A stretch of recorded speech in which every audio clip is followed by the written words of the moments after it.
A Unicef report reveals obesity is becoming a major challenge amongst the youth. It estimates that 340 million adolescents are struggling with weight issues. This could lead to deadly conditions such as hypertension, diabetes, as well as heart failure.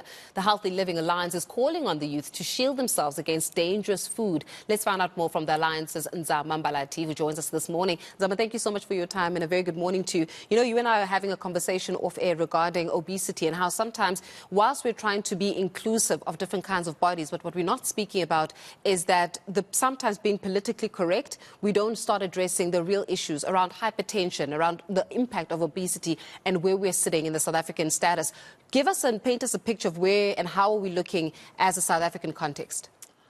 Yeah, so obesity is a huge problem in South Africa. Thank you very much for the opportunity. And we're seeing this growth in the obesity actually moving into the space where we're seeing the health conditions associated with obesity, like as you have raised, diabetes, hypertension, strokes, some cancers growing in a tremendous rate. It is a health condition, obesity itself, and I think if not tackled, so if we're talking about young people in particular, 1 in 8 young people and children are actually obese. 1 in 8? 1 in 8. In South Africa? In South Africa. Okay. And if you look at women, actually, in case 8 in 10 women are actually Wait, hold on obese. a second there, because you're saying some serious statistics. Yes. 1 in 8 children are obese. Yes. But 8 in 10 women are obese. Yes. 8 out of 10. 8 out of 10 and 5 in 10 men are actually obese. So we know that physiologically, women are more, susceptible at risk of developing obesity. But it's very gendered, but also even in men it's still very high. Even in children it's still so high. And over and above that, the issue of obesity is also the stunting, also particularly in children. That is a big problem. So we're dealing with a massive epidemic that is growing, and that is actually posing a very serious threat in the country, prospering and as well as young people being able to thrive in life. Wait a second. So I'm a woman, so automatically when you just said 8 in 10 women are obese, there's a serious concern there. Do we know what exactly is causing the obesity amongst women? Because, I mean, 8 in 10 means that there are only 2 women that are not obese in the South African context out of 10. Yeah. So obese or overweight, I have to like just really emphasize on that, because the borderline of being overweight is that the condition of obesity can easily like come in. So it is a big problem because if you look at it overall, is physiologically, of course, women, right? Mostly if women are gonna maybe have children or fall pregnant, they may gain weight. In that instance, maybe being able not to stabilize that.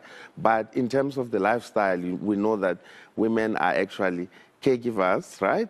They are also actually people who prepare food. But also if you look at the society as a whole, there's a lot of societal issues that impact on women. So particularly if you look at women who cannot be able to go to safe spaces where they can exercise, as an example, it becomes difficult, if they don't have a lot of body activity at home or in the places and in spaces where they are safe. So there are societal issues, but there are also physiological issues that's why obesity is very much also gendered in a way. Does it have anything to do with the culture that we come from, right? So, for example, in African culture, there's this notion, well, at least I grew up with this notion that if you are rich and the sign of prosperity and the sign of wealth, especially amongst Black Africans, is a bigger body. Yeah. That the bigger the woman is, it means that she's taken care of or she's loved by her husband. Or the bigger the man is, including his pecs, the bigger the man is, then the more wealthier he is. He's a man amongst men because he's wealthy. I mean, could it also not be inculcated and deep-rooted within these traditions and cultural kind of nuances and information that we've been fed over the years, thinking that obesity or being overweight is actually associated with wealth? So societal norms, certainly. So culturally, you are actually very much spot on. we are seeing there's this huge expectation that, you know, if a woman is happy, either from the marriage or she's seen to be prosperous, it's like you have to go double your weight, you know, and that is a big problem because also in terms of like just nutrition as a whole, there's this huge pressure and expectation that, you know, you have to actually gain excessive weight when you are happy, whether it's a marriage, whether you are actually prosperous in terms of having a job that brings you income. So I think it's a big problem. It's a big societal problem. And I think in some of the public engagement that we've been doing recently in communities, last week being in Mpumalanga and the other week in the Northwest, in going around provinces, just raising awareness around nutrition and the link between food and health. We are actually talking about that and actually how women do pressurized, even men, in terms of like if you have a job, you're expected that there must be some change in your body weight. You must have a big tummy. You must actually gain excessive weight. Yeah. You must show that, you know, there is progress. Otherwise, you are seen as being unhappy. You are seen as not being progressing in your new venture. So, particularly for women, there's a huge pressure when married, for example, that, you know, to show that your partner or your husband is treating you well, you must gain excessive weight. It's a big societal issue, and I think also there's also a huge stigma around people who do not have excessive weight. For example, we know coming from the era of HIV that there is a lot of association in terms of like weight loss and chronic conditions such as HIV.